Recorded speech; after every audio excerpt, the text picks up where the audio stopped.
Greetings, dear viewers. My name is Luc Tessier, and this is A Form of Sound Words. First, let me wish you all, dear viewers, a very happy new year. The Lord bless you abundantly in 2026. Now, is a person a Christian simply by stating he or she is a Christian? Or does it take more than that? Does one have to acknowledge the entire biblical narrative concerning Christ in order to be a true Christian? Does one need to belong to a church in order to be a Christian?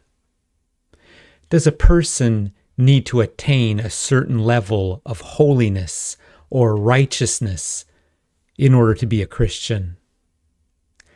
These are all important questions to get right, and we'll be tackling each of these and then some over the next few weeks. But before we go down that rabbit hole, allow me to share with you the inspiration behind the next few devotionals. Over the Christmas break, my wife and I were catching up with some old Christian friends of ours, and as we reminisced about the past, a name came up that piqued my curiosity. It was the name of a woman I haven't seen in over 30 years, and I was curious to know if she was still walking with the Lord. Our friends seemed unable to give a clear answer. They told us that this woman went through a difficult divorce years ago, and that afterward she moved in with another man and had children with him, all out of wedlock. She was no longer going to church, and while she would occasionally get in touch with my Christian friends, the Lord Jesus Christ just didn't seem to be a priority for her. After this detailed, evil report, I was somewhat perplexed at my friend's hesitation to state the obvious. Our old acquaintance isn't walking with the Lord. She's not following the Lord Jesus Christ, and by definition, that means she isn't a Christian. Now that sounds harsh, doesn't it? You can certainly understand why my friends didn't want to use those words. It feels like a violation of Matthew chapter 7, verse 1 to 5. Judge not, that ye be not judged. For with what judgment ye judge, ye shall be judged. And with what measure ye mete, it shall be measured to you again. And why beholdest thou the mote that is in thy brother's eye, but considereth not the beam that is in thine own eye? Or how wilt thou say to thy brother, Let me pull out the mote out of thine eye, and behold, a beam is in thine own eye? Thou hypocrite, first cast out the beam out of thine own eye, and then shalt thou see clearly to cast out the mote out of thy brother's eye. Thing is, though, as we've seen in a past devotional, Matthew chapter 7, verse 1 to 5 is not a prohibition against judgment. It's a prohibition against hypocritical judgment. You know, judging someone for sins and errors that not only are you yourself guilty of, but you're guilty of worse, the mote versus the beam. It's critical to remember, though, that the exact same biblical passage, Matthew chapter 7, speaks of the necessity of judging men's actions. Matthew chapter 7, verse 15 to 20. Beware of false prophets, which come to you in sheep's clothing, but inwardly they are ravening wolves. Ye shall know them by their fruits. Do men gather grapes of thorns, or figs of thistles? Even so, every good tree bringeth forth good fruit, but a corrupt tree bringeth forth evil fruit. A good tree cannot bring forth evil fruit, neither can a corrupt tree bring forth good fruit. Every tree that bringeth not forth good fruit is hewn down and cast into the fire. Wherefore, by their fruits ye shall know them. So, given this, how do we judge others' claims of Christianity? Is there a number of sins that disqualifies?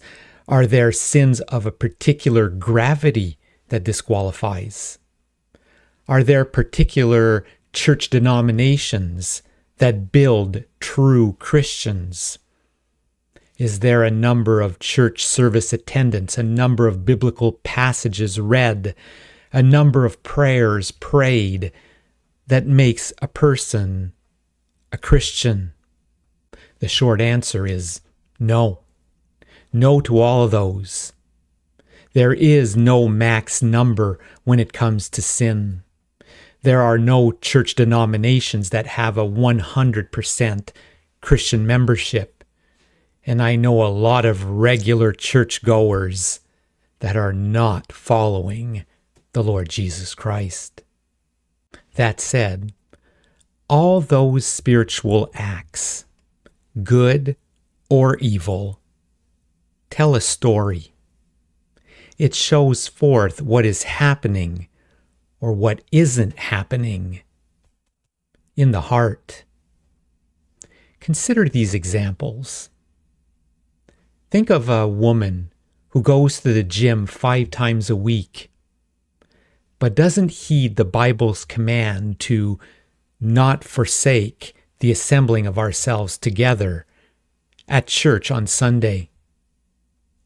What do these acts say about that woman? Or consider a man who follows 3 different television series every week and goes to the cinema once a week, but can't find any time to study the Bible or pray. What do those priorities say about that man? Or how about a man who claims to be a Christian, but lives a life of habitual immorality, drunkenness, and surrounds himself with people who indulge in the same? What does that say? Now, are the people in these scenarios necessarily unsaved? No. I've known believers who have had problems being faithful to church assembly. I know believers who have a near non-existent prayer life. I know many a saint who have shipwrecked in all manner of sins. Thing is, though, with all of these, there's a struggle. Only the spiritually dead don't struggle.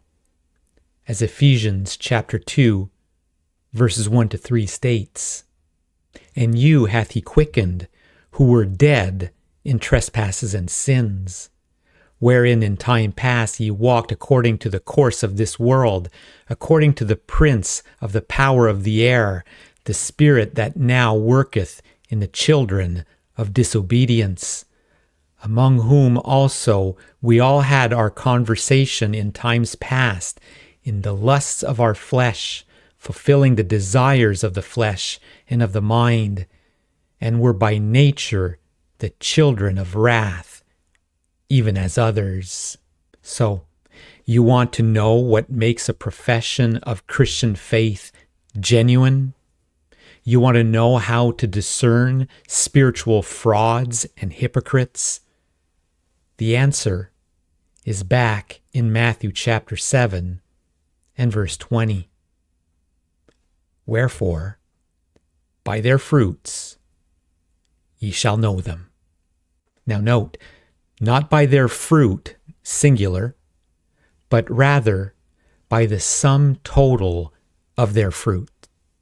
Their words, their actions, their way of life, the sum total of their decisions. That's how you'll know. If the tree is full of evil fruit, you have an evil tree.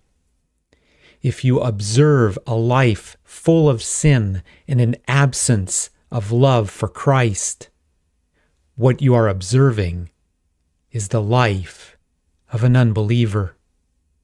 They can claim to be Christians all they want. In the end, their own choices tell the story. Dear viewers, what do your choices say? What does your life show forth? Does your tree have good fruit, or is it full of corrupt fruit? Consider carefully 2 Corinthians chapter 13 and verse 5.